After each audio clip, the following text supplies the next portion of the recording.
Hello everyone. We are going to discuss about program evaluation review technique, or in short it is called PERT in project management. Let us consider a project which has several activities, and the exact time required for the individual activities are suppose unknown. In that case, we directly can't use the critical path method to compute the critical activities and the time required for the uh, time required to complete the project.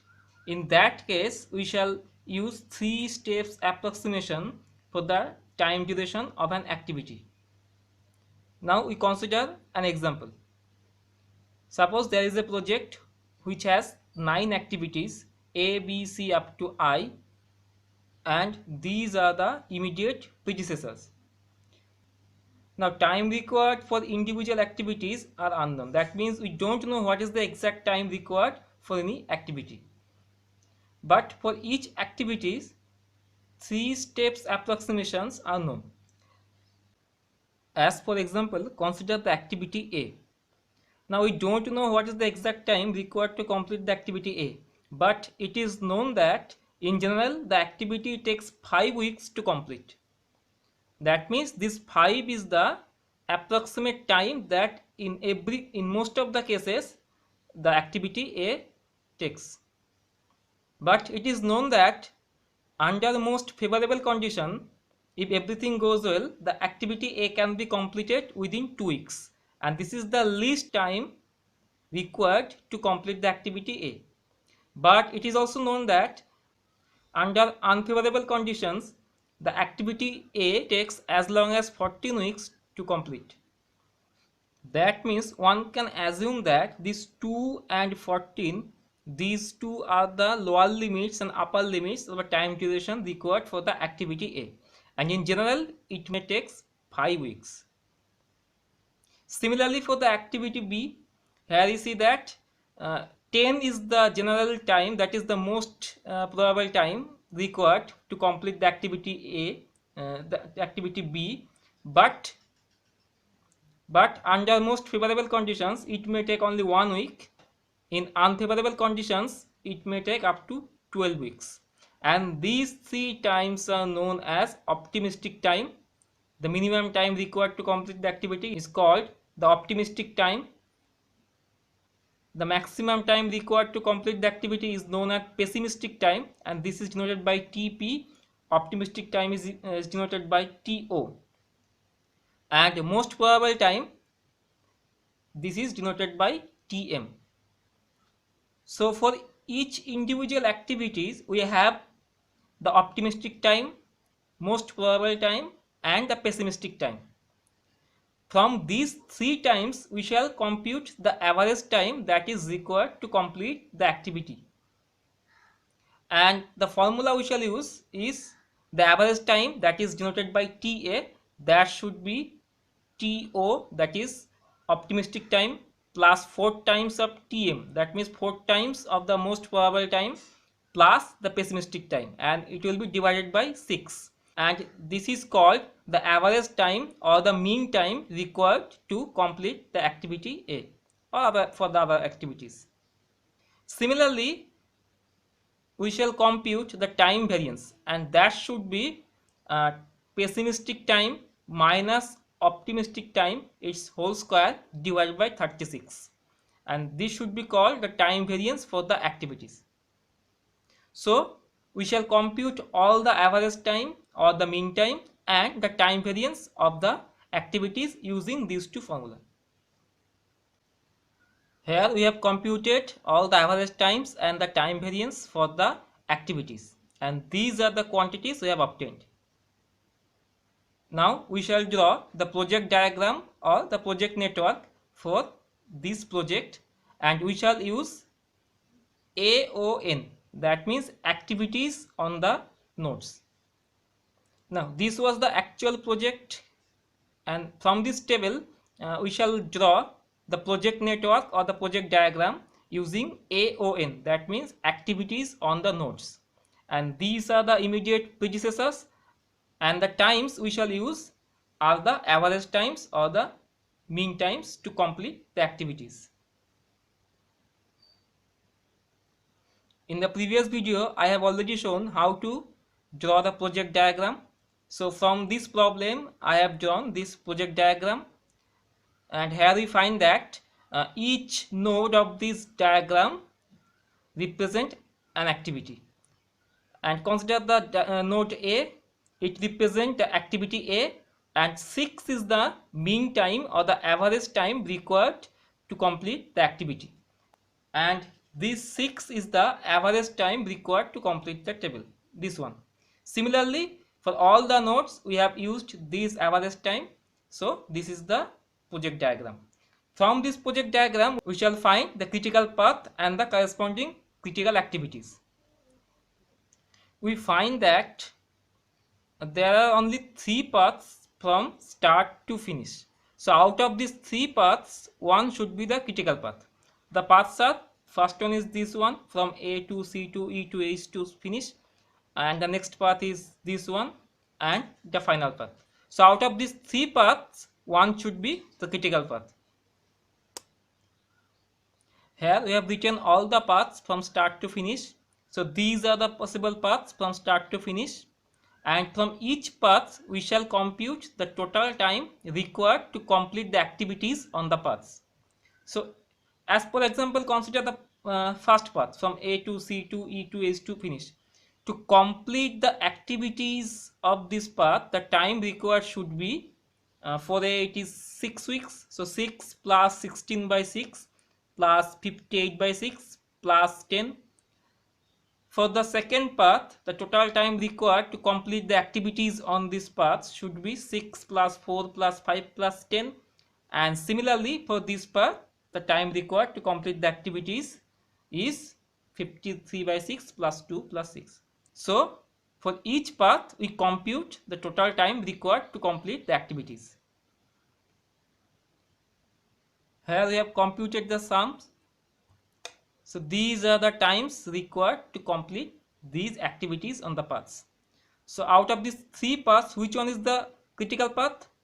And we know that the critical path is that one where the total time required is maximum. So out of these 3 paths, we find that this one is the maximum. So this path, the first path, is the critical path. And the activities A, C, E, H, these are critical activities. And one thing to note that you may alternatively compute the earliest start time, earliest finish time, latest start time, latest finish time for all the activities.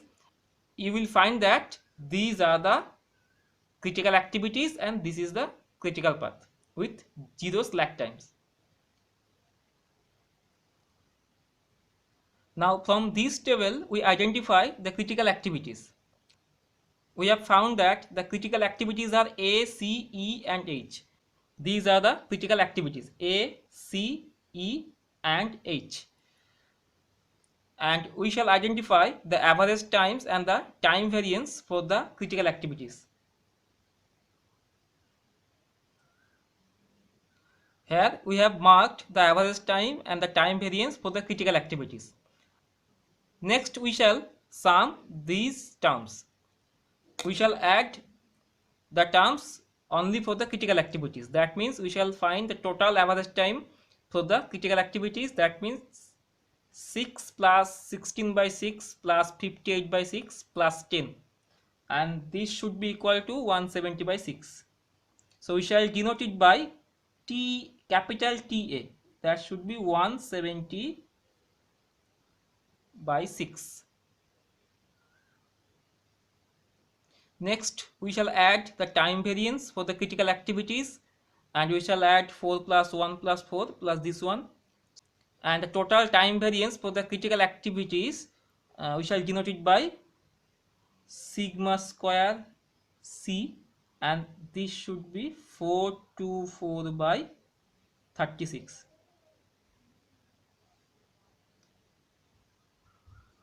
Now we shall consider the actual question. Suppose it is given that the deadline to complete the project is, as per example, consider 25 weeks.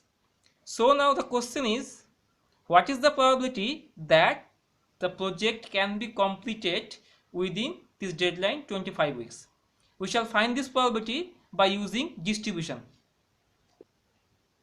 In this problem, we shall use this variable capital Z equal to capital T minus TA by sigma C. Now what is T? Here T will denote the deadline time.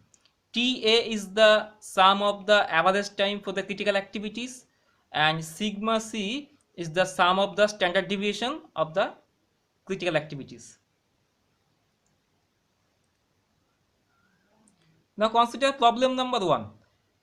It is given that we have to compute the probability, or we have to find the probability that the project can be completed within 25 weeks. So T equal to 25 is the deadline time, and in that case we have already obtained TA equal to 170 by 6, and we have obtained sigma C square, that is variance equal to 424 by 36. So sigma C equal to root over 424 by 6.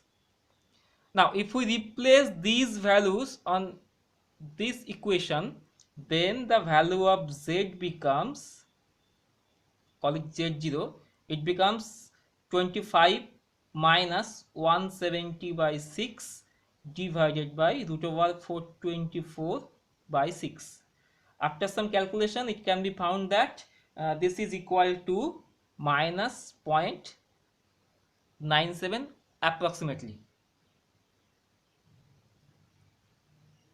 Now the question was, we have to find the probability that the time required to complete the project is less equal to 25. So from this we can write this inequality by T minus TA by sigma C less equal to 25 minus TA by sigma C.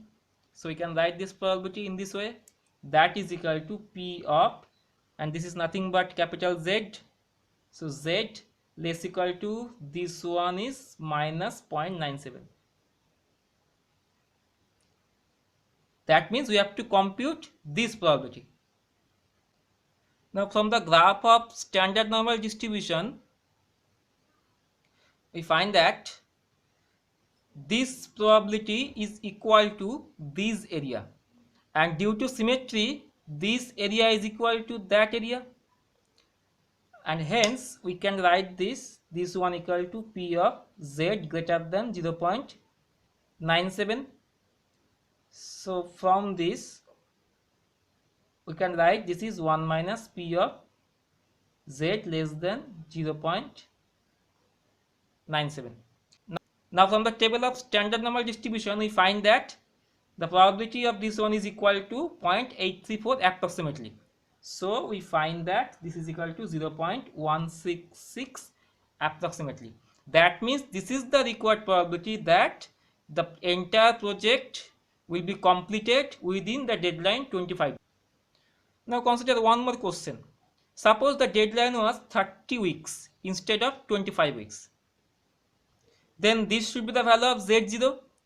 So again we can compute the probability that the entire project will be completed within the 30 weeks. Now proceeding similarly, one can obtain that probability of T less equal to 30 is equal to probability that capital Z less equal to 0.486. That means we have to compute the area from the graph of standard normal distribution from minus infinity to up to 0.486. That means we have to find the area of this shaded region in black. And from the table of standard normal distribution, one can find that the value of this probability is equal to 0.688 approximately.